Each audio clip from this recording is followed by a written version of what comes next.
sejahtera untuk kita semua. Semoga selalu dalam keadaan sehat walafiat ya semuanya.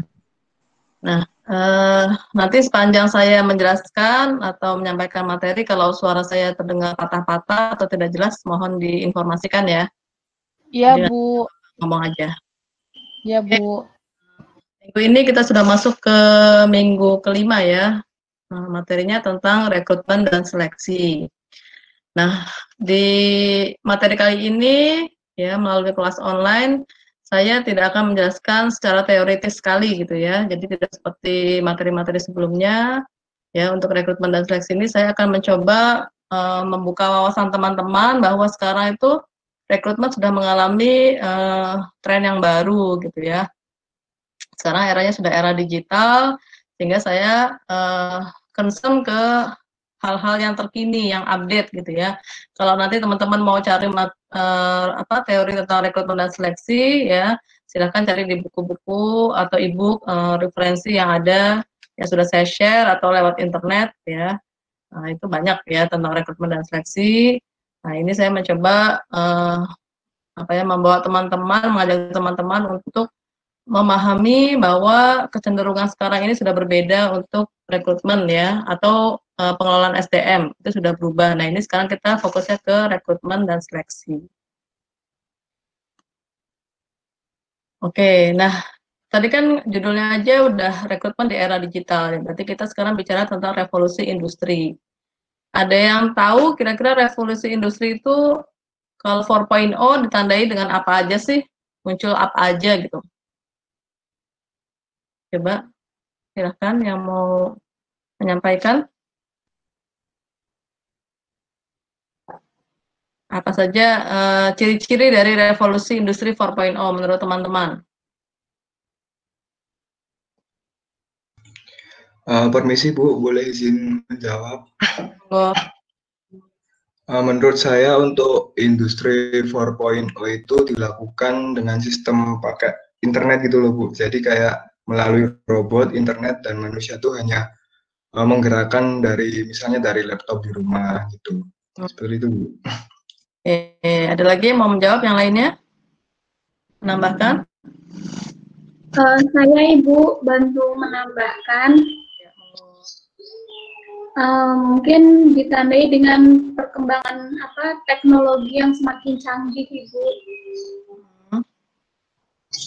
Kira-kira perkembangan teknologi yang canggih sekarang ini apa aja? Selain tadi yang disampaikan ada internet, ada robot, apalagi kira-kira?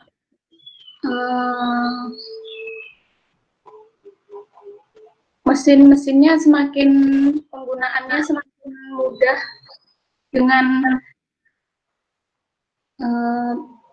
kalau dulu kan mungkin nggak bisa Bu? Kalau sekarang apa sih? Gimana? Contohnya aja, contohnya. Nah, kalau sekarang contohnya itu kayak misalnya dari misalnya seperti alat menggunakan alat itu sudah bisa menggunakan seperti gadget mungkin gitu. Oke, baik. Ya, terima kasih ya. Jadi revolusi industri itu pertama kali digagas ya, istilah adanya revolusi industri itu dari tokoh atau pendiri dari World Economic Forum. Jadi forum yang mempertemukan para petinggi gitu ya, entah dari bisnis, politik ya, pendidikan dan lain-lain. Ya, namanya World Economic Forum. Nah, itu namanya Klaus Schwab ya. Nah, beliau menyatakan bahwa sekarang terjadi revolusi teknologi, ya, karena teknologi sudah semakin pesat perkembangannya, sehingga mengaburkan batas-batas antara fisik, biologis, dan digital, ya. Jadi itu saling mempengaruhi kehidupan manusia. Nah, kalau kita bicara tahapannya, dimulai dari revolusi industri 1.0, ya, awalnya ditemukan mesin uap, ya, kemudian digunakan untuk berbagai kepentingan. Nah, mesin uap ini juga menggantikan manusia dan hewan ya hewan ya kemudian tergantikan oleh mesin-mesin dan manusia. Kemudian di industri 2.0, nah ini sudah ada produksi massal. Jadi sebelumnya mungkin mobil hanya diproduksi satu atau elektronik hanya diproduksi satu-satu, nah bisa diproduksi secara massal dengan perkembangan teknologi. Kemudian ada perkembangan elektronik, ya, standar industri dan lain-lain. Kemudian di tahap revolusi industri 3.0, nah ini sudah berkembang komputer, nah ini di abad 20 ya.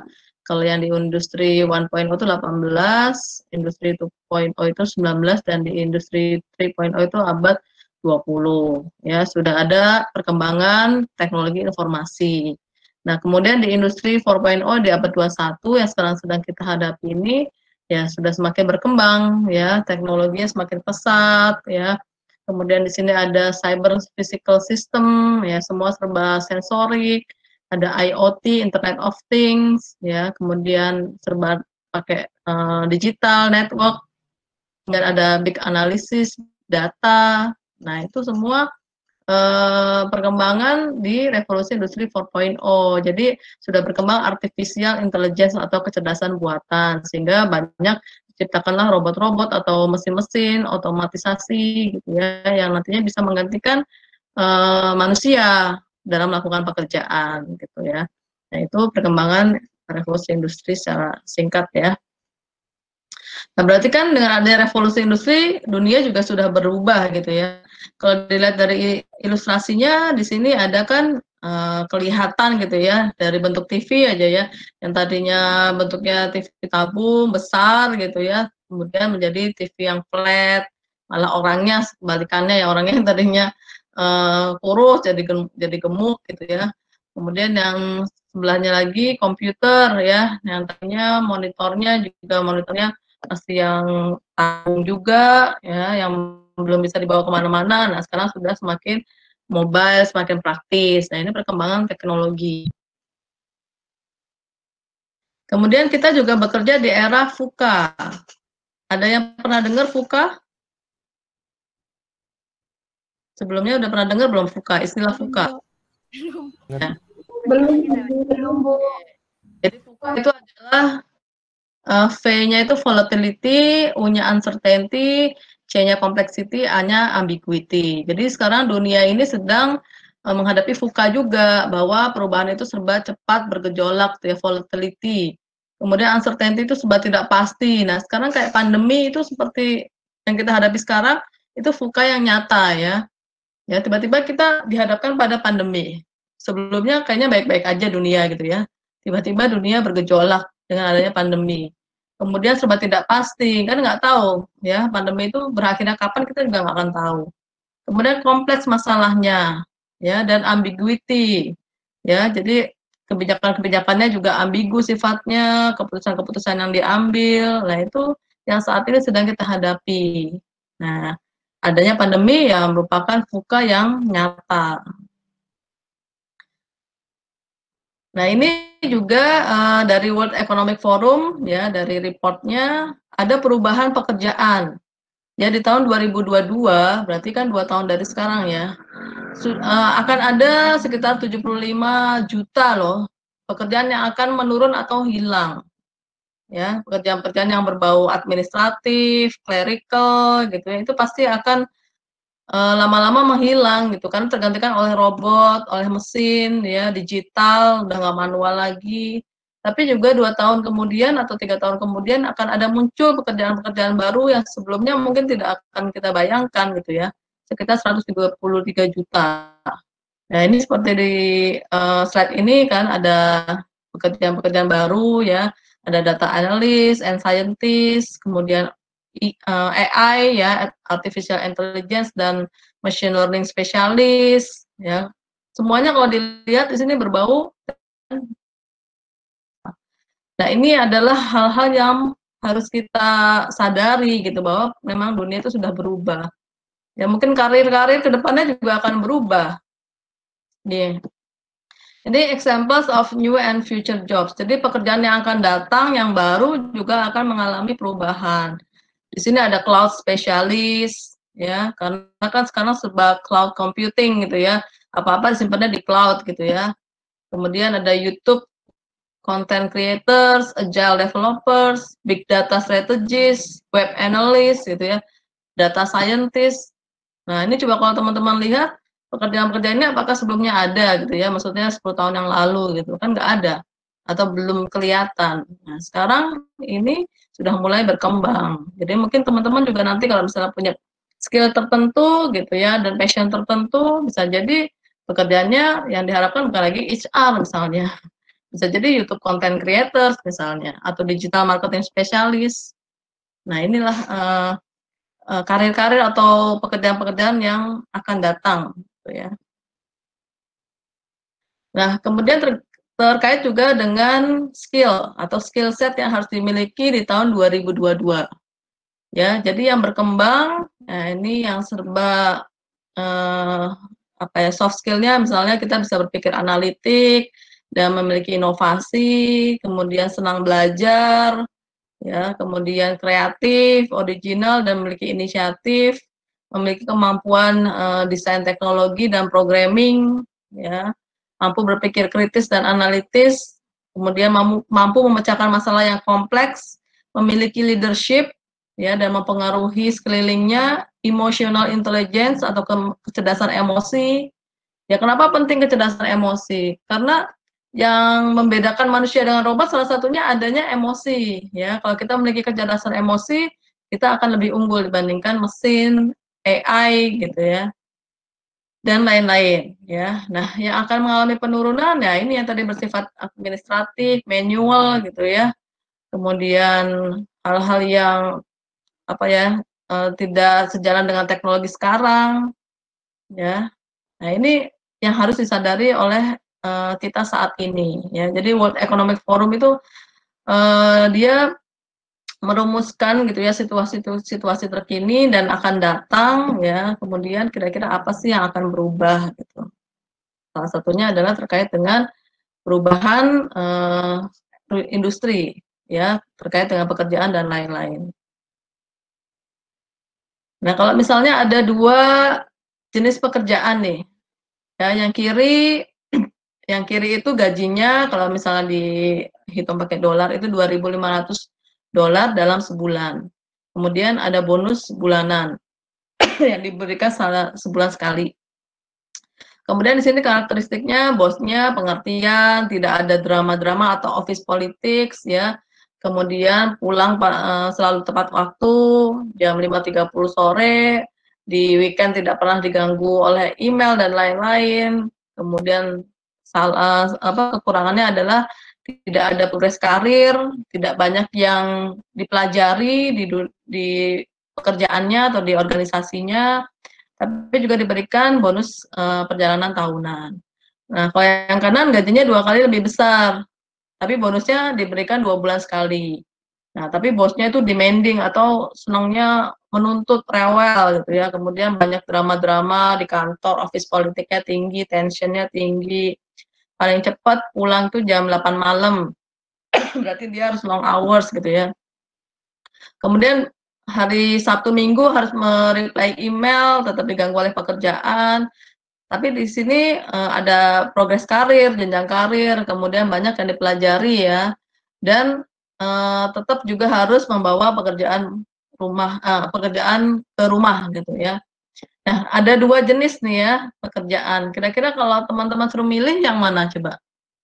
Teman-teman kan berarti generasi milenial akhir ya dan generasi awal Z. Nah, kira-kira milih yang mana nih di antara 2 ini? Coba, ada yang bisa Yang kiri, Bu. yang kiri apa yang kanan? Yang sebelah kanan, Bu. Kenapa? Karena yang sebelah kanan karir progressing-nya ada gitu. Kalau yang sebelah kiri tuh nggak ada karir progress-nya, jadi nggak akan maju. Ganggu pekerjaan? Nggak Gimana, masalah. Bu? Walaupun di weekend harus mereply email, terus membawa pulang pekerjaan ke rumah, nggak masalah ya? Nggak masalah, Bu, karena masih muda. Oke. Nah, Mungkin teman-teman yang lain juga ada yang memilih yang kiri ya, mungkin pengennya di zona nyaman, kalau yang kiri kayaknya adem-adem ayam ya, walaupun gajinya lebih sedikit gitu ya.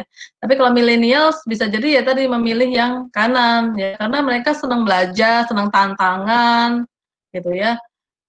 Kemudian sekarang kan udah wajar ya kita membawa pulang pekerjaan, apalagi sekarang work from home gitu ya. Jadi work life balance-nya juga sudah kayaknya kabur gitu ya, karena kita sudah membawa pulang pekerjaan ke rumah gitu ya. Work from home sudah kayaknya nggak ada batasnya antara profesionalisme dengan pribadi gitu ya. Nah, tapi ini tergantung teman-teman juga. Ya intinya kita harus menyesuaikan ya di mana kita berada. Kalau misalnya kita tidak bisa menyesuaikan ya akhirnya nggak tahan, ya bisa jadi resign gitu ya.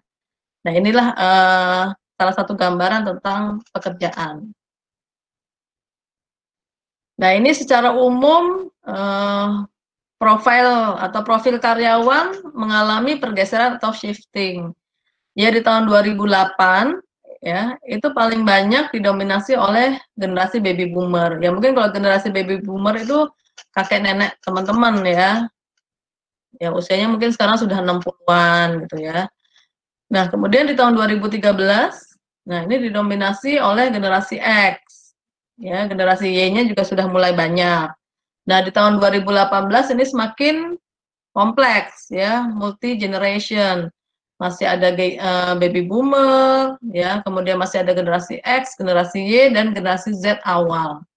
Ya, sehingga di tahun 2018 itu sudah mulai di dunia kerja itu adanya multi generation. Nah, dari tadi kita ngomongin generasi ya. Jadi generasi ya, penyebutan generasi itu banyak referensinya ya. Jadi biasanya berdasarkan klasifikasi kelahiran ya, kemudian usia, kemudian sejarah yang melatar belakangi ya, sehingga dikelompokkan gitu menjadi generasi. Jadi saya ambil dari 2 referensi aja ya. Jadi kalau misalnya kita ngomongin baby boomer, ya ini berarti lahirnya sekitar tahun 46 sampai 60 ya. Berarti ada yang udah 70-an juga kan. Kemudian 60 sampai 80 itu X generation ya. Kemudian 80 sampai 95 itu Y generation atau disebut juga generasi milenial. 95 sampai 2010 itu generasi Z dan setelahnya generasi alpha. Ya, kalau teman-teman di sini kelahiran berapa ini kebanyakan? Masuknya generasi Y akhir atau generasi Z awal? Z awal, Bu. 2000, Bu. Z awal, Bu.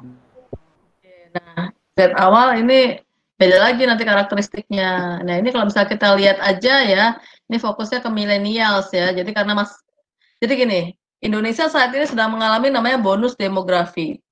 Ada yang pernah dengar bonus demografi? Ada? Belum, Bu. Nah, ya.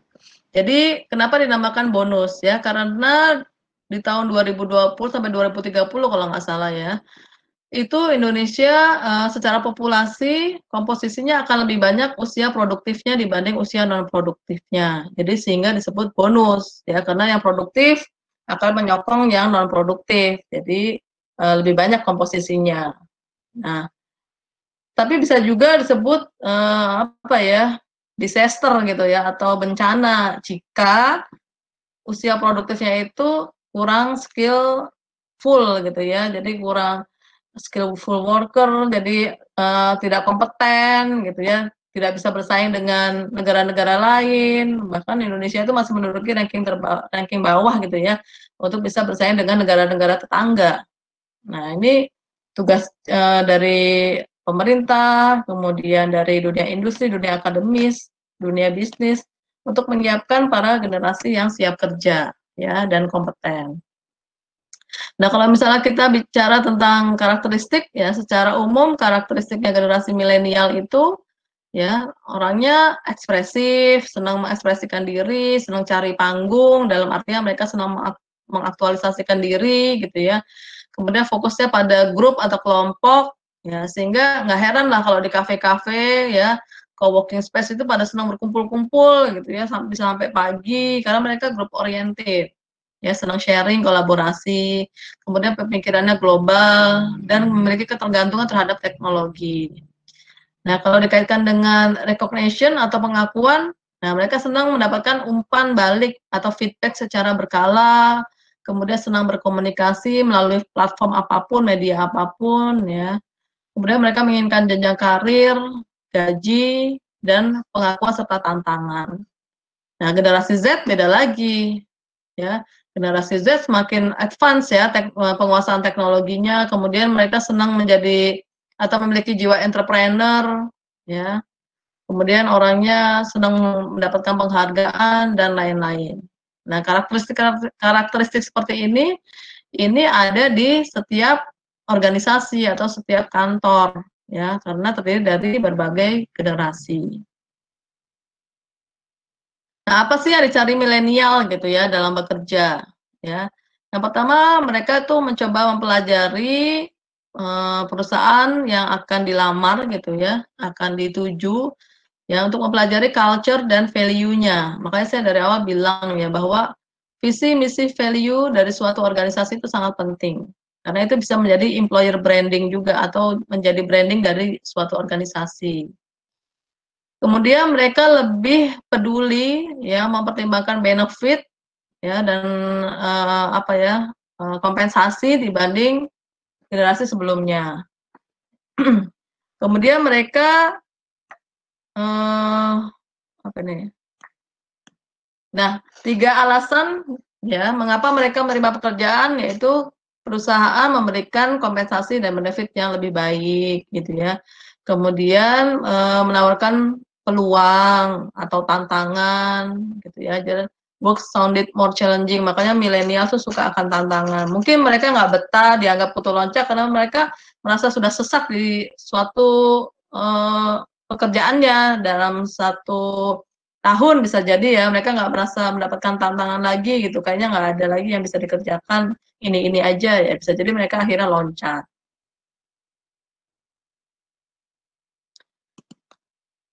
Oke. Nah, perilaku kerja seperti apa sih yang dimiliki milenial gitu ya.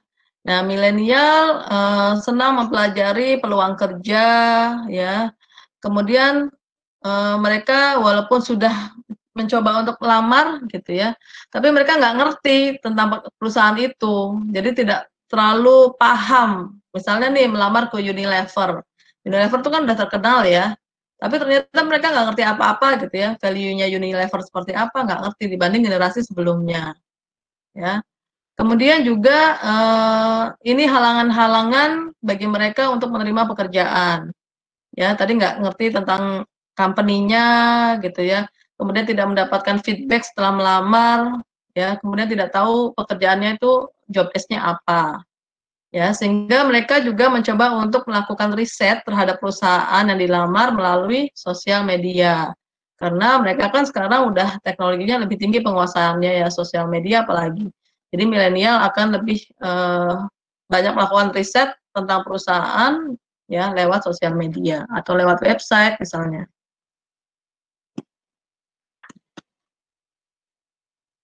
Nah, ini tren ya yang bisa mempengaruhi rekrutmen ya. Jadi recruiting more diverse. Jadi kandidatnya lebih bervariasi ya karena berasal dari berbagai latar belakang ya, dari bidang manapun. Kemudian assessment-nya kebanyakan soft skill ya, lebih mementingkan soft skill sebenarnya daripada hard skill. Ya, kemudian interview yang dilakukan juga harus lebih inovatif. Nah, ini tahapan-tahapan rekrutmen yang strategis. Jadi, yang pertama adalah kita melakukan planning dulu nih. Nah, planning melalui apa? Melalui manpower planning kan yang sudah kita pelajari sebelumnya ya. Jadi berapa orang karyawan yang dibutuhkan ke depannya, kemudian kapan kira-kira dibutuhkan. Jadi ada manpower planning-nya itu kan bulan-bulannya apa aja. Kemudian knowledge, skill, attitude gitu ya yang dibutuhkan itu seperti apa sih spesifiknya atau kualifikasinya. Ya, kemudian tujuan dari organisasi, ya, apa yang harus diselaraskan, ya. Kemudian proses rekrutmen ini menjadi tanggung jawabnya siapa sih? Nah, di sini ada HR dan para user atau manajer. Kemudian keputusan-keputusan terkait rekrutmen, ya. Ya ini mau dilakukan secara internal ya oleh para HRD gitu ya. Misalnya nih Astra melakukan open recruitment. Nah, apakah orang-orang yang ada di SDM HRD Astra yang melakukan rekrutmen ataukah menyerahkan ke vendor? Nah, itu juga harus dipikirkan atau harus diputuskan. Kemudian terkait dengan image dari si company juga, sehingga para pelamar itu bisa tertarik untuk melamar di tempat kita, gitu ya. Kemudian training untuk para rekruter. Apakah perlu pelatihan khusus untuk melakukan wawancara misalnya. Kemudian karyawan yang dibutuhkan itu nantinya akan menjadi karyawan tetapkah gitu ya atau sifatnya fleksibel atau kontrak. Kemudian pertimbangan equal employee opportunity atau kesempatan kerja yang sama sehingga tidak ada diskriminasi baik dari jenis kelamin, usia dan lain-lain. Kemudian mau pakai sumbernya apa, internalkah atau eksternalkah? Ya. Dan kemudian metode rekrutmennya seperti apa? Kalau internal, misalnya nih, kalau internal itu kan kita melakukan rekrutmen mencari orang di dalam organisasi kan, itu namanya internal rekrutmen. Ya, sumbernya internal. Dan sumber-sumber internal atau eksternal itu masing-masing memiliki kelebihan dan kekurangan masing-masing. Nah, itu nanti teman-teman bisa cari referensinya ya. Jadi kalau misalnya internal itu kan misalnya ada promosi, rotasi. Promosi itu kan dari bawah ke atas, naik jabatan. Yang tadinya HR staff jadi HR supervisor misalnya dipromosikan. Ya. Kemudian rotasi itu berarti levelnya sama, tapi dia pindah bagian, ditransfer. Ya, kira-kira kelebihannya apa, kekurangannya apa. Saya nggak akan bahas di sini ya. Nanti teman-teman cari sendiri aja. Kemudian kalau eksternal sumbernya dari mana aja? Nah, ini banyak ya. Bisa kita pasang iklan lowongan di sosial media, lewat website dan lain-lain. Nah, ini bedanya rekrutmen ya di zaman personalia, kemudian di HR management dan di human capital management. Ya, kalau misalnya di masa-masa zamannya personalia, nah, itu masih street recruitment, artinya CV atau surat lamaran dibawa atau diposting gitu ya, atau dibawa langsung ke alamat kantor yang dituju. Ya, paper masih berupa kertas, paper gitu ya. Kalau di zaman HR management, ya rekrutmen based on struktur organisasi dan CV-nya sudah di email, jadi paperless. Kemudian seleksinya berdasarkan job specification yang berisi kualifikasi jabatan. Kemudian di era human capital management sudah e-recruitment. Nah, ini sudah masuk era digital. Ya, CV-nya based on web application. Jadi kalau misalnya perusahaan memiliki web, nah itu nanti masukin aja CV-nya ke situ. Ada misalnya menu khusus. Kemudian seleksinya berdasarkan company visi, misi, value. Nah, ini secara umum ya. Nah, rekrutmen nowadays. Jadi rekrutmen saat ini. Ini kalau misalnya dilihat yang sebelah kiri, itu kan pada banyak sekali ayam-ayam ya. Gimana caranya kita bisa menemukan satu merak gitu, di antara ribuan ayam misalnya. Berarti kan harus kita seleksi satu-satu gitu. Nah, kalau sekarang sudah beda lagi, sudah pakai misalnya digital tadi, applicant tracking system, ATS. Jadi CV-CV yang masuk itu kan nanti diolah, dianalisis ya, data-datanya, kemudian nanti tinggal kita sortir ya berdasarkan kualifikasi, jadi lebih praktis. Nah, jangan sampai seperti ini. Ada nggak yang mengalami? Misalnya banyak sih pastinya ya. Kita ekspektasinya gitu ya, beli sesuatu di online shop, misalnya baju gitu, wah kayaknya kalau lihat dari modelnya, fotonya oke banget nih ya. Sehingga kita tertarik untuk membeli. Tapi ternyata setelah sampai, nah ini kaos singlet jadi rok gitu ya. Itu kan ekspektasinya sudah sangat-sangat turun gitu ya, tidak sesuai ekspektasi versus realita gitulah intinya. Jadi jangan sampai kita melakukan rekrutmen juga seperti itu, ya. Jadi makanya rekrutmennya harus efektif tapi juga efisien, ya. Makanya dengan berbagai metode. Jadi kita nggak asal merekrut orang. Jadi prinsip selection di sini adalah people are not your most important asset, the right people are. Jadi bukan hanya orang yang menjadi aset penting, tapi orang yang tepat atau disebut dengan talent, ya, orang yang memiliki potensi dan kompetensi. Jadi dari awal kita harus cari talent, menjaring talent. Nah, ini kalau kita lihat lagi dengan terkait dengan sosial media, ya, ternyata dari tahun 2008 sampai 2016 penggunaan sosial media itu paling banyak digunakan sekarang lewat gadget atau lewat HP, gitu ya. Kalau sebelumnya mungkin laptop cukup dominan, ternyata sekarang orang-orang lebih praktis menggunakan HP. Nah, bagaimana dengan Indonesia terkait dengan penggunaan internet atau sosial media juga, ya. Jadi, kalau dilihat dari internet connection gitu ya, Indonesia kan masih paling bawah tuh, ya, tingkatnya. Nah, tapi ternyata kalau dilihat dari tingkat aktivitasnya, ya, Indonesia khususnya Jakarta ini kalau dilihat kota yang paling cerewet ya dalam tanda petik ya, paling berisik di Twitter itu ternyata Indonesia loh. Ya, berarti orang-orang Indonesia itu perilakunya di sosial medianya itu sangat-sangat aktif ya, mungkin hiperaktif gitu.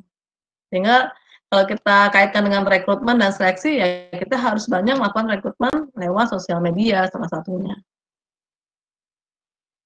Nah, ini perilaku sosial media ya paling banyak masih YouTube yang digunakan, Facebook, kemudian YouTube, baru WhatsApp, FB Messenger dan lain-lain, baru Instagram. Ya kalau anak-anak sekarang apakah masih main Facebook, teman-teman? Ada yang masih? Udah jarang kali ya. Kebanyakan kan baby boomers tuh yang main Facebook. Kalau anak sekarang mungkin Instagram gitu ya. Terus komunikasinya di Line ya atau WhatsApp atau YouTube ya untuk informasi-informasi yang lain. Nah, ini juga terkait perilaku sosial media ya di Facebook mengganti profil itu paling banyak dibanding di Instagram, update status paling banyak juga di Facebook dibanding yang lain gitu ya. Kemudian ini kalau di Instagram kita lebih banyak mengeksplor online shop misalnya. Jadi teman-teman tuh yang suka belanja-belanja online, nah itu banyak dari Instagram cari-carinya atau ngepost foto-foto pada saat traveling atau kuliner gitu kan. Kan teman-teman banyak juga yang seperti itu ya. Nah, makanya katanya sekarang tuh kan generasi saat ini itu senang berbagi, ya, berbagi dalam hal berbagi atau sharing posting-posting apapun itu ya di sosial media. Nah, berarti kan terkait juga ini dengan analisis data. Tadi revolusi industri 4.0 terkait dengan big data. Big data itu seperti ini loh. Misalnya ya, kayak tadi kalau kita ngomongin Instagram nih ya, kita lagi ngeliat nih ternyata ada sponsor gitu ya, menawarkan misalnya baju gitu ya. Terus kita klik, udah kan? Terus nggak lama kemudian kita buka Facebook, ternyata itu muncul juga gitu di beranda kita atau di di timeline kita gitu ya. Loh kok bisa ya? Saya tadi di Instagram lihat ini kok di sini juga tampil ya. Nah, itu namanya big data, saling terkoneksi ya. Kemudian datanya dianalisis. Nah, ini dipergunakan di salah satunya HR Analytics ya. Misalnya secara demografi, usianya berapa, jenis kelaminnya, tingkat pendidikan, kompetensinya dan lain-lain. Nah, tipe-tipe data analytics ya terkait dengan HR, yang pertama ada namanya descriptive analytics. Jadi apa yang sudah dilakukan. Ya, jadi berdasarkan perilaku di masa lalu yang sudah terbukti. Makanya ininya salah satu kalau dikaitkan dengan seleksi adalah menggunakan wawancara berbasis perilaku atau DEI. Jadi asesor gitu ya atau interviewer berusaha mengungkap kompetensi yang dimiliki oleh si kandidat melalui perilaku di masa lalunya. Berarti yang sudah dilakukan, yang sudah terbukti, berarti harus dicari evidence-nya. Kalau predictive analytics yaitu apa yang sebaiknya apa yang mungkin terjadi ke depannya. Ya, berarti ini kan kita melakukan prediksi ya. Nah, yang paling tinggi itu levelnya prescriptive analytics. What action should be done? Nah, perilaku apa sih yang bisa terjadi? Nah, ini biasanya seleksinya melalui simulasi-simulasi. Nah, nanti kalau bisa saya putarkan video, ada salah satu contoh ini yang terkait dengan prescriptive analytics ya. Jadi bagaimana kita melakukan seleksi secara kreatif loh, nggak standar. Jadi ada simulasi-simulasi untuk mengetahui action apa sih yang akan dilakukan oleh si kandidat. Nah, ini bedanya rekrutmen dan seleksi di era human resource dan human capital. Nah, ini kalau di forum kan saya memberikan pertanyaan ini juga ya. Jadi teman-teman juga bisa cari referensi yang lain, perbedaannya apa. Ya, kalau di human resource, rekrutmen seleksi mengacu pada struktur organisasi saja. Kemudian juga mengacu pada manpower planning yang sudah disetujui, kemudian CV-nya masih by paper, dan dikirimkan juga lewat email. Kemudian diundang oleh HR by phone dan email, kemudian interviewnya berbasis job desk dan job specification, kemudian ada standar-standar kompensasi, ya. Kemudian ada program induction atau orientasi karyawan baru, kemudian cost rekrutmen atau biaya rekrutmen dihitung oleh HR. Tapi kalau di era human capital, nah rekrutmen seleksi sudah mengacu pada visi, misi, value gitu ya, terkait juga dengan strategi organisasi, ke depannya mau ngapain gitu ya. Kemudian mengacu pada manpower planning yang ada budgetnya, jadi bukan cuman pengen cari orang ini, jumlahnya berapa, tapi nggak ada budgetnya gitu ya, jadi tidak bisa dikalkulasi.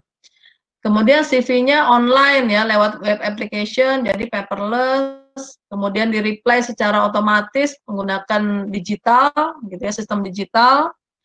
Jadi nggak perlulah HR tuh ngirim-ngirim email, invitation untuk tes misalnya ya, atau nelpon, atau SMS, atau WA, gitu ya.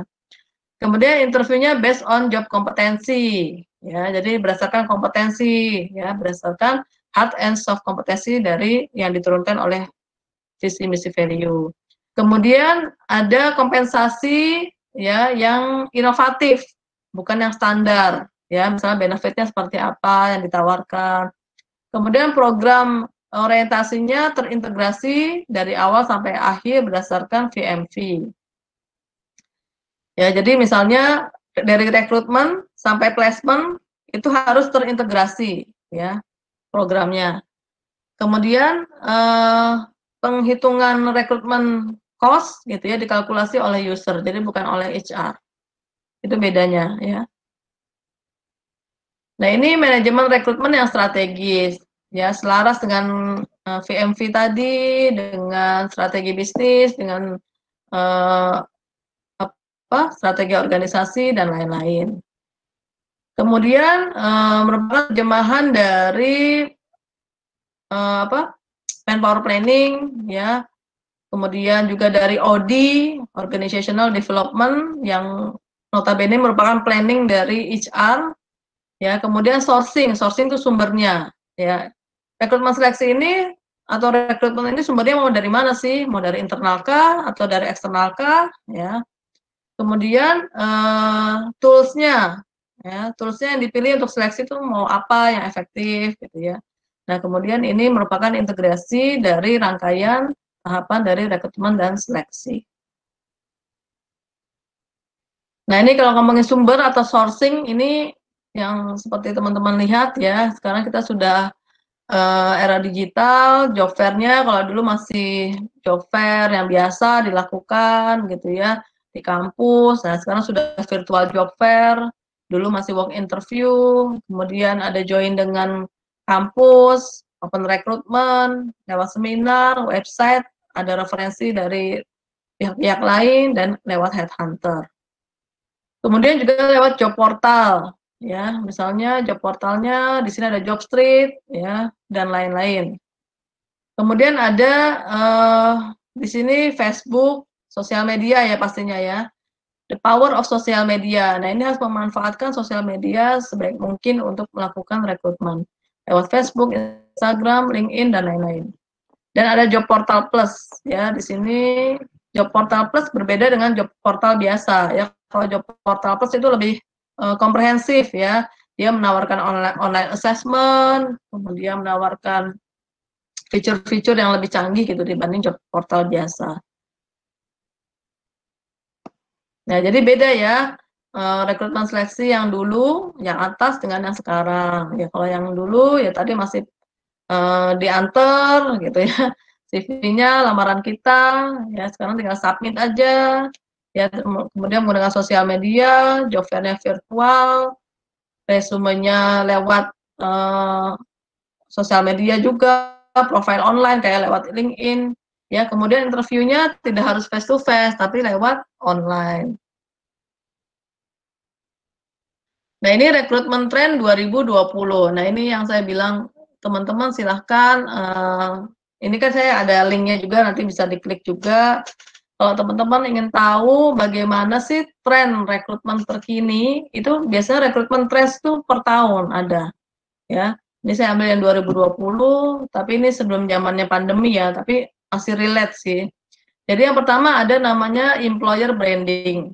Jadi apa sih employer branding? Jadi bagaimana employer atau perusahaan ya atau yang melakukan rekrutmen itu membranding ya supaya image-nya positif, supaya para calon tenaga kerja atau para kandidat itu tertarik untuk melamar di tempat kita. Makanya namanya rekrutmen is marketing. Kemudian rekrutmennya serba otomatisasi menggunakan data driven lewat HR analytics. Ya, kemudian masih meng-hire lebih banyak tentang soft skill-nya, ya, jadi teman-teman diperkuatlah soft skill-nya, selain hard skill juga gitu ya.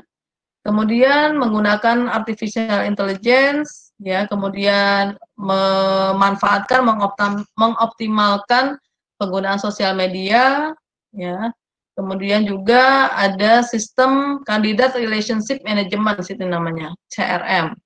Jadi ini prinsipnya sama dengan marketing, ya.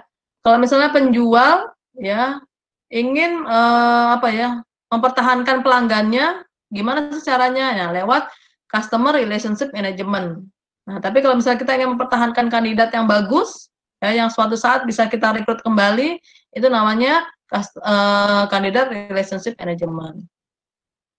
Kemudian ada kandidat experience. Nah, ini kalau sekarang kan musimnya employee experience yang baru ya, trennya. Ini juga ada namanya kandidat experience. Nanti kalau misalnya sempat saya putarkan videonya juga, yang tadi terkait dengan simulasi, ya, seleksi menggunakan simulasi. Jadi kandidat experience itu pengalaman kandidat yang positif, sehingga dia image-nya terhadap organisasi itu atau employer itu positif, ya, sehingga dia bisa mereferensikan perusahaan yang sudah dia lamar walaupun dia akan diterima misalnya ke orang lain, ya. Kemudian rekruternya lebih proaktif, ya. Misalnya tidak hanya HR yang menjadikan rekruternya, tapi juga user, misalnya dengan mendekati para calon-calon talent atau mengikuti komunitas-komunitas tertentu untuk menggait talent dan lain-lain. Berarti kayak jemput bola. Nah, itu rekrutmen trends di tahun 2020. Jadi tadi serba digital ya. Ini juga sama. Sekarang trennya ya untuk mengelola SDM adalah lewat employee experience ya, bagaimana kita memberikan pengalaman-pengalaman yang berharga kepada karyawan kita sehingga mereka itu engage terhadap company gitu ya. Entah mereka merasa happy gitu ya bekerja di perusahaan ini atau merasa diberikan tantangan, merasa dikembangkan potensinya dan lain-lain. Kemudian sekarang serba analitis ya, people analytics, kemudian kalau bisa mengoptimalkan sumber dari dalam organisasi atau internal recruiting. Ya, kita sudah ada nih karyawan-karyawan, sudah ada pemetaannya, talent-talentnya. Ya kalau bisa kita optimalkan talent-talent yang ada di organisasi. Dan sekarang tenaga kerjanya sudah multi generation ya. Jadi karakteristiknya akan berbeda-beda dan ini menjadi tantangan tersendiri bagi pengelolaan SDM. Nah, ini contoh iklan lowongan kerja saat ini, ya. Jadi yang unusual, yang nggak biasa. Ini kebanyakan lewat sosial media. Di sini ada iklan lowongan, ya, dari Marriott Career, ya. Sini tulisannya, ini di Instagram, ya. Kayak fit-nya itu warm, outgoing, authentic, passionate, and inspiring. Raise your hand if that's you. Nah, dia menjual apa? Menjual image, kan? Nah, di sini misalnya, mana sih? Ya, misalnya Edition Hotel is hiring associates with all the above. Please imagine that backdrop as your office view. Jadi diimajinasikan bahwa foto ini merupakan view-nya pada saat kita bekerja. Nah, itu kan menjual apa sih? Menjual image gitu. Maka tadi ada employer branding. Jadi yang dijual image perusahaannya untuk menarik ya calon tenaga kerja sebanyak mungkin, terutama yang potensial. Jadi nggak cuma bikin iklan lowongan kerja dicari, misalnya chef atau apa, usia berapa, itu sudah so yesterday ya, so old gitu ya. Nah sekarang sudah beda. Ini juga nih, ini Disney Careers ya. Ini menjual apa? There are many opportunities to get new experiences and improve skill set. I spent my entire career at Disney in enterprise financial services and have learned something completely new in every role. Ini yang dijual apa? Employee experience. Ya. Jadi sekarang udah beda gitu loh rekrutmen sekarang itu dengan yang sebelum-sebelumnya. Tadi yang dijual employer menggunakan employer branding, yang ini employee experience ya. Jadi pengalaman positif karyawan yang ditunjukkan, value-nya apa sih gitu. Ini juga HubSpot, ini kayaknya konsultan juga ya. Ini juga yang dijual apa? Employee experience ya, value-nya yang ada di organisasi ini. Ya, sehingga ya tadi orang-orang yang melihat iklan ini gitu ya, ini kayaknya bukan iklan tapi ternyata iklan terselubung gitu ya. Nah, ini company culture, interested in learning more about our company culture? Check out the announcement here. Nah, ini kan berarti kan iklan ya, iklan lowongan kerja tapi dikemas baik mungkin. Nah, di Indonesia seleksinya sekarang juga sudah mengalami perbedaan ya, jadi sudah berbeda lah. Ini yang dilakukan oleh BPJS Ketenagakerjaan. Ya, yang kiri mungkin masih biasa gitu ya, tapi yang kanan ternyata mereka suruh ngapain? Ya, mereka suruh membuat konten video atau vlog dengan tema tertentu. Nah, ini kan sudah beda lagi. Ya, nah ini yang harus kita sadari bahwa sekarang memang sudah berubah ya, kita nggak bisa pakai cara-cara lama lagi untuk mencari karyawan. Nah ini terkait selection. Jadi kalau tahapan seleksi ya secara umum kurang lebih seperti ini ya, ada screening surat lamaran dan CV, kemudian tes kerja dan psikotes, wawancara psikologi, wawancara dengan user atau manajer, wawancara dengan direksi, tes kesehatan, orientasi karyawan baru, dan selamat bergabung berarti dia sudah onboarding, ya berarti dia sudah diterima. Nah tahapan ini nggak saklek ya, nggak kaku seperti ini, bisa jadi berbeda, bisa jadi wawancara dulu baru psikotes, nah itu fleksibel aja, gitu. Tapi secara umum seperti ini. Jadi kalau kita bedakan rekrutmen dengan seleksi, ya rekrutmen itu kan berarti proses menjaring, menarik, rekrut itu kan menarik, gitu ya, menjaring sebanyak mungkin ya para kandidat ya yang sesuai dengan kebutuhan organisasi. Nah, berarti goals-nya apa? Goals-nya adalah ada sekumpulan data gitu ya, data pelamar yang siap untuk proses berikutnya yaitu proses seleksi. Jadi tahapan pertama adalah rekrutmen, tahapan kedua adalah seleksi. Nah, seleksi berarti ada proses keputusan atau pengambilan keputusan dari orang-orang yang terkumpul itu, kemudian diseleksi lagi melalui tools apapun itu, entah wawancara, entah psikotes, sehingga dapat diputuskan bahwa si A misalnya itu yang layak mendapatkan pekerjaan ini atau layak bergabung dengan organisasi kita misalnya. Itu namanya seleksi. Tapi secara umum rangkaian itu biasanya disebut dengan rekrutmen.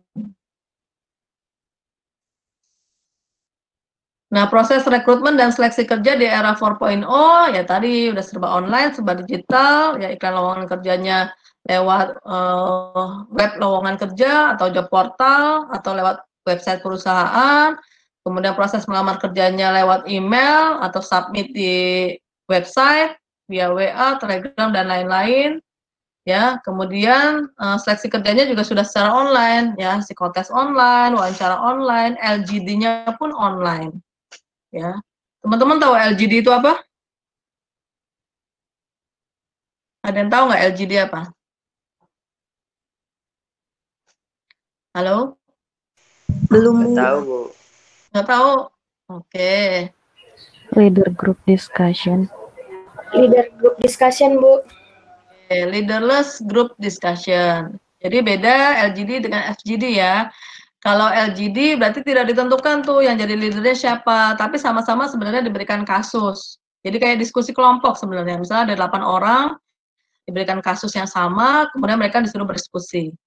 Nah, asesor atau yang melakukan observasi, nah itu akan melihat indikator-indikator perilaku yang muncul. Jadi yang ditangkap tuh indikator perilaku yang muncul. Misalnya dalam proses bekerja sama seperti apa, menganalisis kasus seperti apa, kepemimpinannya seperti apa, ya, inisiatifnya seperti apa. Nah, itu nanti dicatat indikator perilakunya yang muncul. Ya, jadi LGD-nya juga sekarang udah online ya, lewat Zoom, ada breakout room gitu ya. Sudah ada ruangan masing-masing. Lah udah canggih lah sekarang ya. Nah, inilah udah beda eranya ya. Nah, seleksi dari awal adalah namanya screening awal ya, atau screening untuk berkas-berkas atau yang terkait administrasi. Jadi kita men-screening CV gitu ya. Kemudian surat lamaran, ya, kemudian berkas-berkas lain, misalnya terkait ijazah, transkrip, sertifikasi yang mendukung, ya, dan lain-lain. Itu di screening dulu. Misalnya nih, dilihat dari surat lamarannya, ya. Surat lamarannya seperti ini. Nah, ini kan lebih bagus ya dibanding kalau surat lamarannya cuma standar, isinya cuma pembukaan, kemudian yang dilampirkan apa aja, itu kan sangat-sangat standar ya, sangat kuno. Nah, ini harus ada formatnya. Jadi pembukaannya seperti apa, introduction-nya, perkenalannya, kemudian isinya, berisi skill-nya, kompetensinya, pengalaman, dan lain-lain. Ya, termasuk goals-nya, apa gitu ya tujuannya. Nah, ini sebaiknya nanti kalau teman-teman ngelamar ya bentuknya kurang lebih seperti inilah. Ya kalau kita tahu yang dituju siapa, HRD-nya namanya siapa, misalnya ditulis, ya itu jangan cuma HRD manager. Kecuali kalau kita nggak tahu memang apa HRD manager. Kemudian di bawah ada tanda tangan kan, nah itu teman-teman kan sekarang udah bisa pakai tanda tangan yang pakai scan online gitu ya, itu tetap ditandatangani aja. Jadi harus lengkap ya formatnya. Kemudian CV. Kalau teman-teman suruh milih, ini CV-nya lebih bagus yang mana, yang kiri apa yang kanan? Kanan, Bu. Kanan, Bu. Hampir ya, mungkin isinya hampir sama, tapi kan dikemasnya, didesainnya lebih menarik yang kanan. Jadi CV ini juga mempengaruhi proses screening di awal. Kalau CV-nya cuma biasa-biasa aja, walaupun isinya lumayan oke gitu ya, ya bisa jadi HR kurang tertarik gitu untuk memproses lebih lanjut. Karena kan CV bisa ribuan. Kita cuma untuk 5 posisi aja bisa 5.000 CV yang masuk. Nah, itu kan harus menjadi pembeda gitu. Kemudian setelah screening CV, nah biasanya juga ada proses screening ini, akun sosial media, ya, background lewat sosial media biasanya. Nah, itu biasanya bisa setelah psikotes selesai, misalnya pada saat interview, nah nanti dicek tuh sosial medianya, akunnya kan biasanya ada di CV nih. Nah, misalnya dia udah masuk ke seleksi dengan psikolog. Nah, itu biasanya dari pihak asesor akan mengecek gitu ya, untuk akunnya seperti apa sih gitu ya. Apakah terlalu banyak yang negatif-negatif ya, feed-nya gitu, ataukah banyak sharing yang positif, nah itu cukup mempengaruhi. Kemudian ini ada psikotes ya. Nah, teman-teman yang dari S1 psikologi, ya biasanya kalau pengen masuk HRD itu biasanya di spesialis rekrutmen. Nah, berarti nanti teman-teman akan menyajikan psikotes ya, walaupun tidak sampai membuat laporan. Jadi kenapa psikotes termasuk ke dalam tool seleksi ya, karena dengan psikotes memungkinkan kita untuk memprediksi performa pekerja sebelum mereka bekerja. Dari mana? Dari potensinya yang dipotret melalui psikotes ya, secara kepribadian seperti apa gitu ya, IQ-nya gimana gitu ya, kemampuan berpikirnya seperti apa, sikap kerjanya seperti apa, sehingga bisa memprediksi lah performa mereka nanti pada saat bekerja. Kemudian dengan psikotes juga memberikan informasi yang sulit didapat dari tools yang lain, misalnya menggunakan wawancara dan observasi. Ya, ini jadi pendukungnya gitu loh. Saling berintegrasi. Kemudian psikotes juga membantu memetakan karyawan untuk mengisi posisi yang sesuai dengan dirinya. Jadi kalau misalnya pakai tes bakat minat gitu ya, potensinya seperti apa, passion-nya seperti apa, nah itu diharapkan bisa menjadi apa ya, potret sehingga dapat digunakan untuk placement. Nah, kalau contoh-contoh psikotes kan teman-teman juga sudah tahu ya, kalau misalnya tes kecerdasan biasanya pakai apa aja? Teman-teman udah ngambil PSD belum sih? Sudah, Bu. Kalau tes kecerdasan, kira-kira kita pakai tes apa aja coba? IST. Terus? Apa lagi? Selain IST? Yang sudah dipelajari apalagi selain IST? WISE, Bu. Waduh, kalau WISE individual ya. Kayaknya nggak mungkin kita pakai untuk psikotes, karena psikotes itu biasanya klasikal gitu ya, orangnya lebih dari satu, walaupun ada sih yang individual, tapi masih WISE itu jarang untuk dipakai untuk seleksi kerja. Jadi biasanya IST, CFIT, teman-teman belum belajar ya CFIT ya. Kemudian ada TIU, TIKI, ya. Kemudian ada EAS, banyak lah ya jenis-jenis tes kecerdasan. Kalau tes kepribadian apa aja?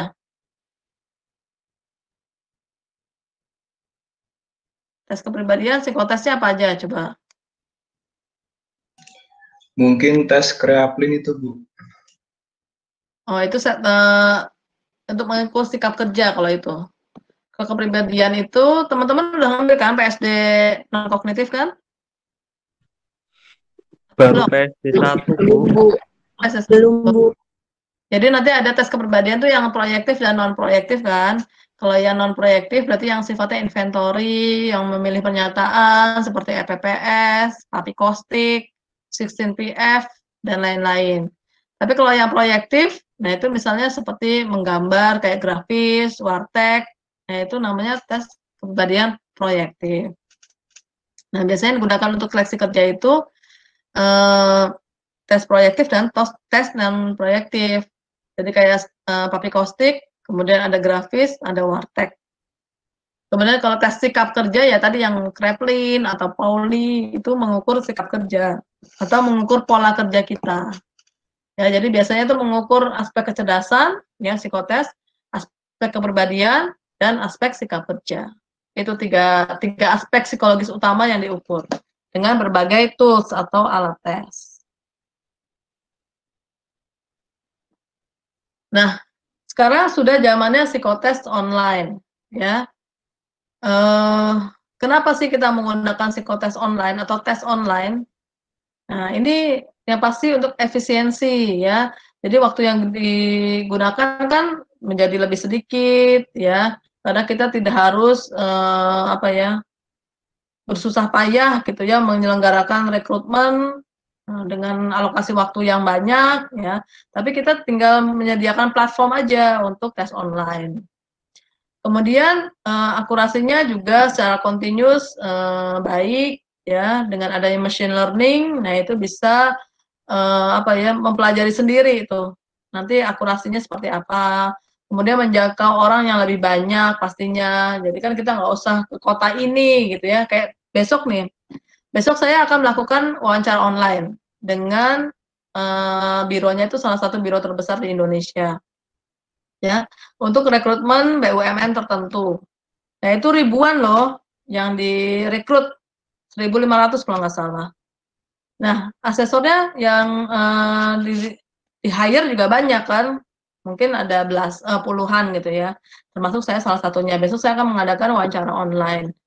Nah itu biasanya kan bironya itu harus ke kota-kota besar, misalnya Jogja, Medan, Surabaya gitu ya, Bandung. Nah kalau ini sekarang diselenggarakan secara langsung, tinggal pakai Zoom aja misalnya.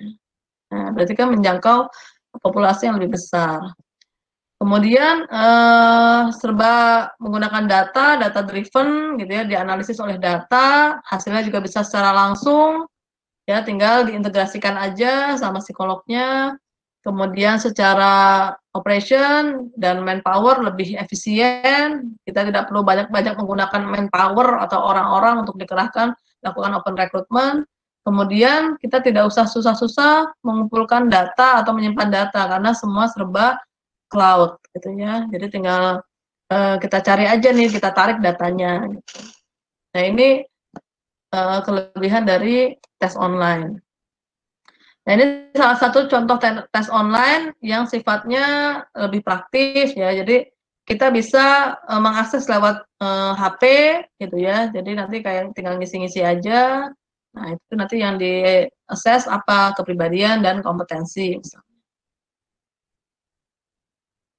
Nah, tapi juga tes online ada kekurangannya atau ada permasalahannya ya terkait keamanan alat tes. Bisa jadi kan gampang difoto gitu ya kan, atau dengan cara lain lah, sehingga bisa terjadi kebocoran alat tes. Nah, ini yang masih harus diantisipasi. Walaupun sekarang sih bisa ya, misalnya pakai Zoom gitu ngerjainnya. Berarti kan terrekod nih, terus apa yang melakukan tes atau testingnya juga tidak bisa macam-macam gitu ya, tidak bisa moto dan lain-lain. Tapi nggak semuanya seperti itu. Kemudian kandidatnya juga harus jujur ya terkait integritas kandidat. Bisa jadi yang kerjain bukan dia gitu ya. Waktu-waktu di awal dia, tapi setelah proses berjalan tidak ada kamera lagi, bisa jadi orang lain atau dia minta bantuan orang lain gitu ya. Kemudian kurang friendly ya, kurang bisa diakses untuk kandidat yang mengalami difabel gitu ya. Bisa jadi misalnya kurang bisa mengakses gitu. Kemudian bisa jadi ada bias budaya dan bahasa. Kemudian yang terakhir ini, validitasnya masih dipertanyakan. Sehingga sampai sekarang masih terus dikaji ulang ya untuk psikotes online. Walaupun sebenarnya sih sudah cukup valid, tapi mungkin ada beberapa yang berbeda dengan tes offline. Kemudian tools lain terkait seleksi ada namanya simulation test. Ya, ini yang sifatnya seperti kita main game. Nah, ini berarti seleksinya sudah lebih kreatif lagi gitu ya. Jadi kita sudah kayak nggak seleksi lagi gitu, kita kayak main game aja, dikasih kasus misalnya gitu ya. Kemudian ada skill test. Nah, misalnya kalau graphic design gitu ya, suruh bikin desain ya. Orang programming disuruh bikin program dan lain-lain. Kemudian terkait soft skill, nah biasanya pakai namanya in basket games, ya dikasih games-games tentang apa ya kasus-kasus tertentu, ya. Kemudian ada LGD tadi atau FGD, nah ini kan terkait simulasi, jadi bukan tes tertulis gitu ya, tapi biasanya ada simulasinya. Nah yang terakhir ada wawancara kerja atau job interview. Nah, ini juga merupakan rangkaian dari tools seleksi. Nah, biasanya yang digunakan adalah wawancara berbasis perilaku atau BEI. Ya. Jadi BEI di sini adalah untuk mengungkap kompetensi kandidat berdasarkan bukti perilaku di masa yang lalu. Nah, kalau teman-teman nanti ngambil rekrutmen seleksi, ya kalau misalnya kita sudah bukan pembelajaran jarak jauh lagi, biasanya saya akan yang ngajar salah satunya, dan itu biasanya saya ada praktek untuk BEI-nya, gitu ya. Jadi latihan melakukan wawancara dan menjadi interviewee.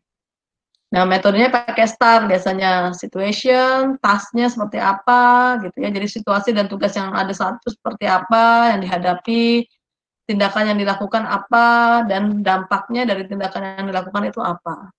Jadi kalau teman-teman nanti jadi job seeker, kemudian diundang untuk seleksi wawancara, nah itu harus siap-siap salah satunya dengan metode ini.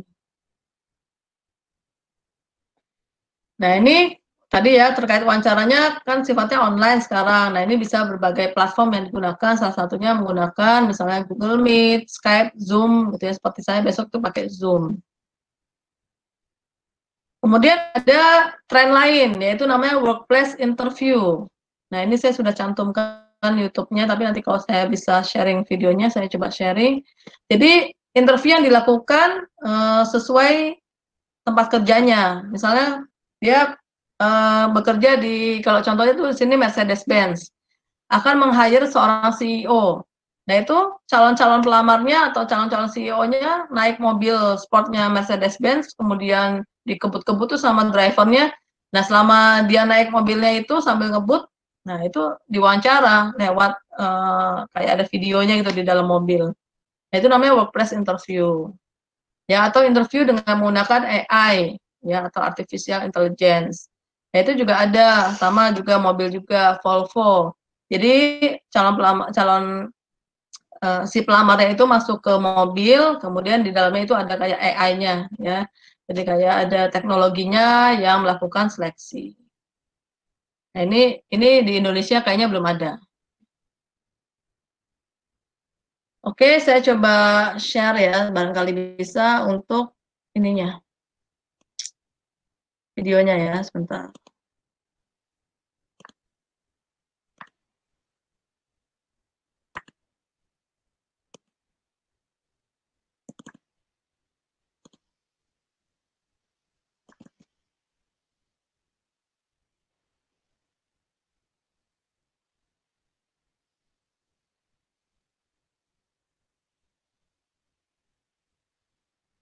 Bentar ya.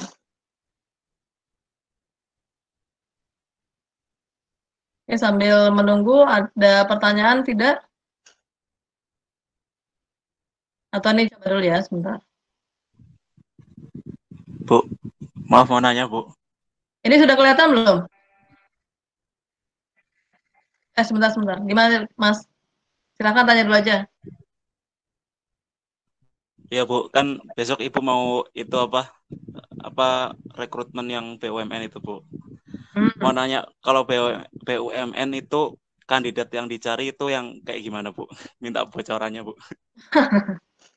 Oke. Jadi masing-masing BUMN atau masing-masing organisasi pasti tadi memiliki value yang berbeda-beda. Nah, salah satunya besok itu terkait aspek atau kompetensi yang akan dicari itu, nah itu biasanya terkait sama value-nya BUMN-nya masing-masing. Ya, kalau besok tuh misalnya terkait soft skill, ya terkait leadership, misalnya kemudian analisis berpikirnya. Jadi banyak terkait soft skill-nya sih Mas yang dibutuhkan seperti apa itu nanti yang akan diungkap pada saat psikotes dan wawancara. Jadi nggak akan ada kesamaan khusus gitu BUMN misalnya seperti apa, tapi terkait masing-masing value-nya. Kayak BI misalnya BUMN apa ya? BI lah ya, misal BI. BI itu nanti ada core value-nya apa. Tapi kalau BUMN kan sekarang core value-nya akhlak ya sebenarnya ya. AKHLAK gitu ya. Tapi nanti diturunkan lagi jadi core kompetensi. Nah, di core kompetensinya itu nanti apa aja sih kompetensi yang akan dijadikan kualifikasi untuk para pelamar. Misalnya fresh graduate. Misalnya di situ ada integritas, teamwork, kemudian apalagi ya, ya tadi analisa berpikir, kemudian inovasi. Nah, biasanya yang diungkap seperti itu, Mas. Jadi soft skill Oke, Bu, baik, Bu. yang diturunkan dari Terima kasih, Bu. Ya, oke. Ini saya coba share dulu ya.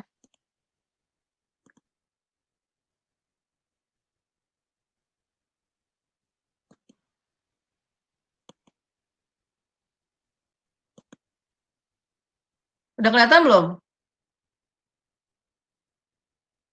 Halo? Belum muncul videonya, Bu. Videonya belum, Bu. Oh, saya bentar.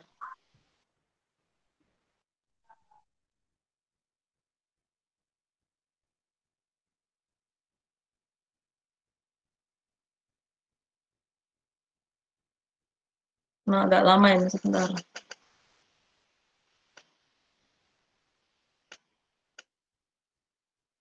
Itu sampai jam berapa ya?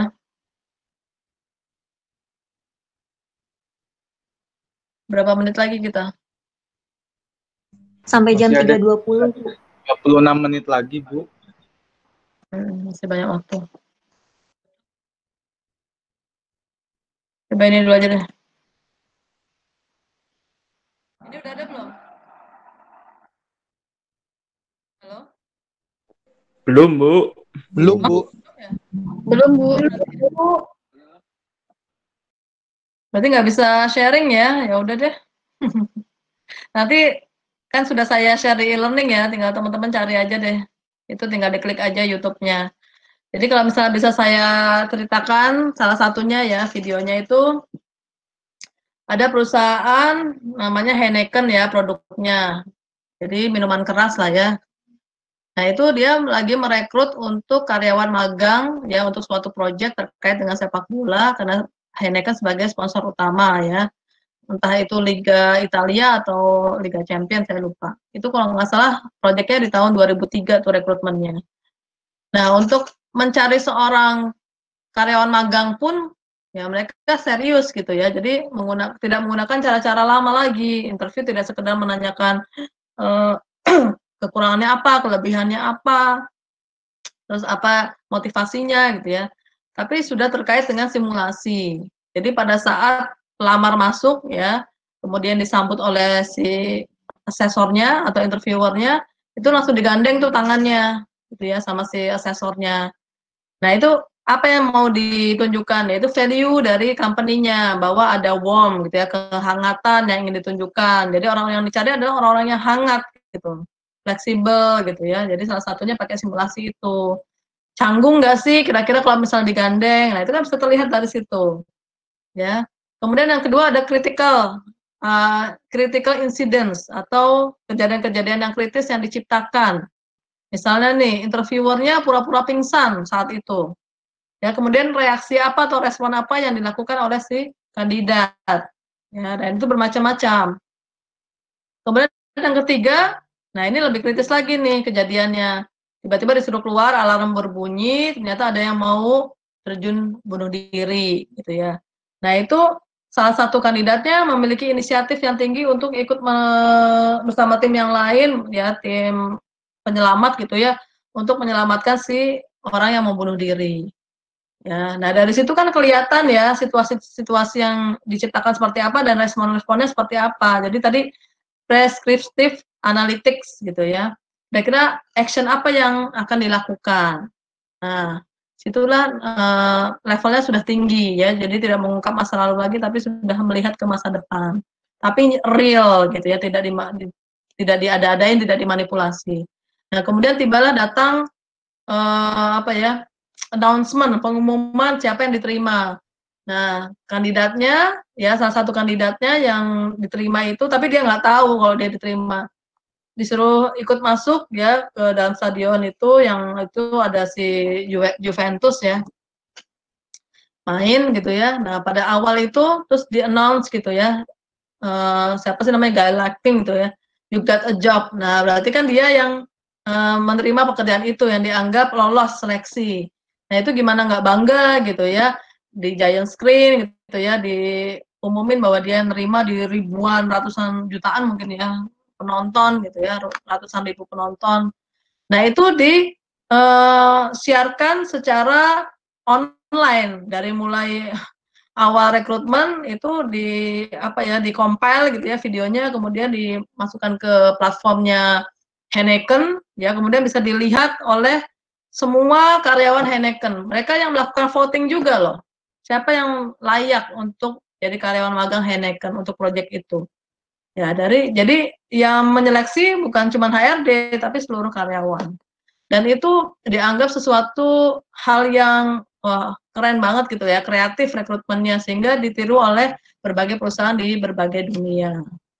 Nah, jadi meningkatkan apa juga? Meningkatkan image dari si perusahaan itu, namanya tadi employer branding.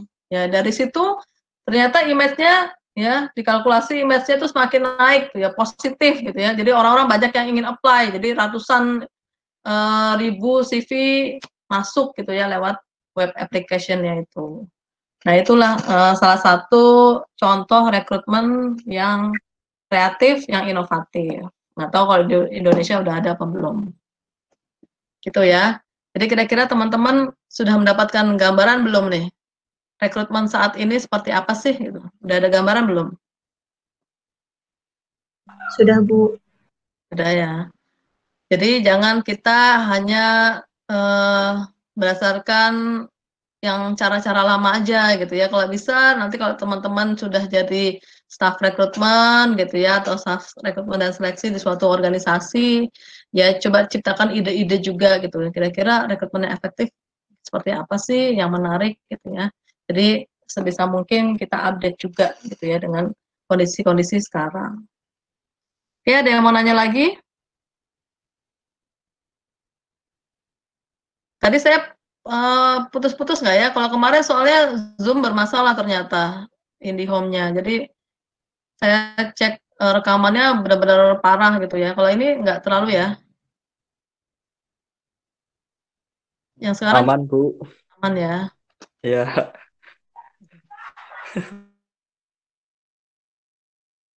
Mas Saiful di mana Di ini? Cilacap, Bu. Siap, yang lain juga masih pada di kampungnya masing-masing ya? Iya Bu, lagi Iya, di Bu. kampung. Iya, Bu. Iya, Bu. Oke, jadi sekarang kita udah masuk minggu kelima, 2 minggu lagi kita sudah mau masuk UTS, ya kan? Nggak kerasa ya, sudah mau UTS aja. Jadi karena online ya, dosen juga capek kalau meriksa satu-satu yang sifatnya esai. Jadi saya pakai pilihan ganda ya untuk untuk UTS-nya. Nah, untuk trial-nya saya berikan kuis di minggu ini. Jadi nanti kurang lebih seperti itulah bentuk soalnya ya. Jadi saya nanti bikin 50 soal pilihan ganda semua. Dan pada saat UTS saya tidak akan menampilkan jawabannya ya untuk menghindari kebocoran. Jadi nanti teman-teman bisa langsung lihat nilainya pada saat saya input di SIA. Kalau nanti pengen membahas ya nanti ada sesi khusus misalnya di pertemuan awal setelah UTS.